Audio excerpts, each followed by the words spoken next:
As the world moves away from combustion engines, moves on to electric vehicles, more and more cobalt is demanded for the manufacturing of those giant batteries that electric vehicles demand. 70% of global supply of cobalt comes from DRC, from the Congo. And one would wonder and ask, how is it possible that Congo is one of the poorest countries on the planet, while it has 70% of the most and highly demanded mineral in today's world? And as much as the move from combustion engines to electric vehicles, it is good for the world and good for the environment, but it coming at a cost to the Congolese, at a cost to the environment in Congo. This highly demanded and precious mineral that is being extracted in Congo is being extracted at the back of exploitation and child labor and people working in unsafe environments for little to no money, for $2 to $3 a day for the whole day of work in an unsafe environment without PPE, with no protection,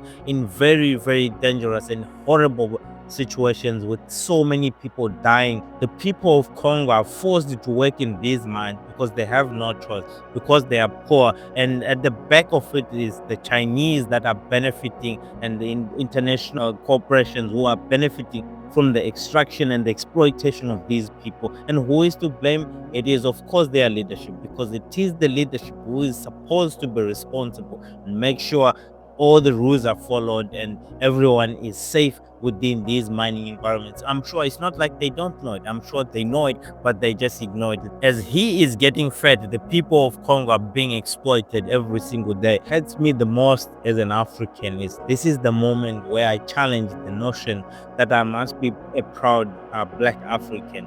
How is it possible that we have failed to take these resources and make use of them ourselves so that we can benefit? The Chinese are benefiting so immensely. No wonder why their EVs are so cheap and their industry is growing so fast at the lightning speed, and they are benefiting billions and billions of dollars developing and building their own countries. But we, as the people who are supposed to have these resources, we are not able to benefit from those resources because I don't know what is it with us as Africans. I cannot pinpoint it. If I knew it, if I could figure it out, I would do anything to solve it. But unfortunately, the circumstances that our Africans are exposed to, it is embarrassing in the 21st century. As the world needs more and more of this cobalt, it is projected that the demand of cobalt is going to increase about 600%.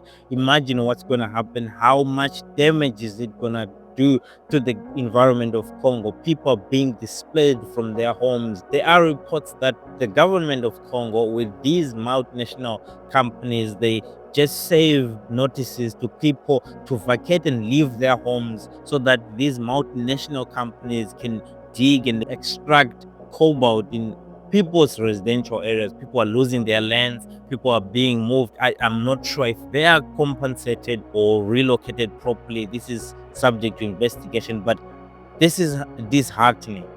The government, which is supposed to protect its own people, it is acting for the benefit of the multinational companies, ignoring its own people, because they are also getting the benefits. They rip off the benefits from these mines and put in their pockets and enrich themselves, forgetting the people. And I don't know why the people of Africa cannot stand up, cannot stand for ourselves.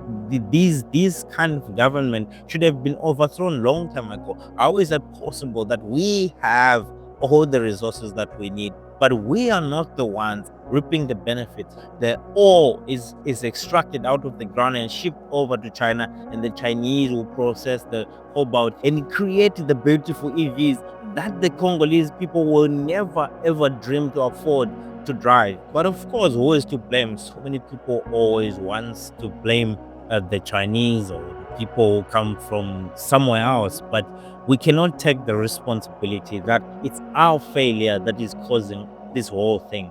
If we as a people were responsible enough and were able and capable of taking these resources and transform them so that we can be the ones who make the car. Africa has resources, but there's no people. The Chinese EV industry is just boomed in the past 5 to 10 years.